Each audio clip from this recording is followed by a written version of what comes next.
Josué, chapitre 3. Josué s'étant levé de bon matin, partit de Sittim avec tous les enfants d'Israël.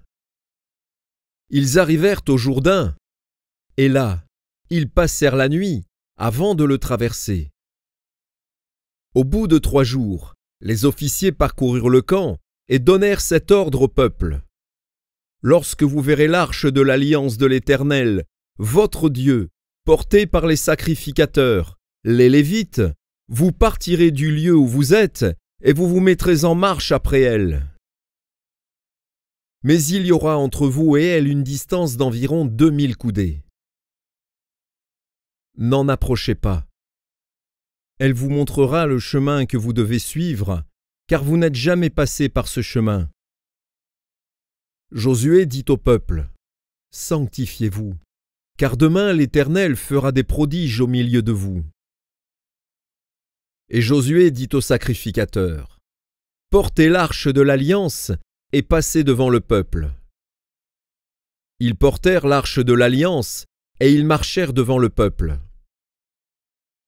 L'Éternel dit à Josué, « Aujourd'hui, je commencerai à t'élever aux yeux de tout Israël, afin qu'ils sachent que je serai avec toi comme j'ai été avec Moïse. Tu donneras cet ordre aux sacrificateurs qui portent l'arche de l'alliance. Lorsque vous arriverez au bord des eaux du Jourdain, vous vous arrêterez dans le Jourdain. » Josué dit aux enfants d'Israël, « Approchez et écoutez les paroles de l'Éternel, votre Dieu. » Josué dit, « À ceci vous reconnaîtrez que le Dieu vivant est au milieu de vous, et qu'il chassera devant vous les Cananéens, les Héthiens, les Éviens, les Phéréziens, les Girgasiens, les Amoréens et les Jébusiens. Voici, l'arche de l'alliance du Seigneur de toute la terre va passer devant vous dans le Jourdain. Maintenant, prenez 12 hommes parmi les tribus d'Israël, un homme de chaque tribu.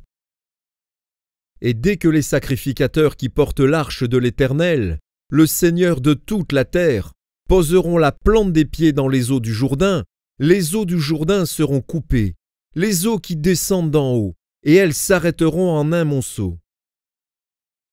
Le peuple sortit de ses tentes pour passer le Jourdain, et les sacrificateurs qui portaient l'arche de l'alliance marchèrent devant le peuple. Quand les sacrificateurs qui portaient l'arche furent arrivés au Jourdain, et que leurs pieds se furent mouillés au bord de l'eau, le Jourdain regorge par-dessus toutes ses rives tout le temps de la moisson.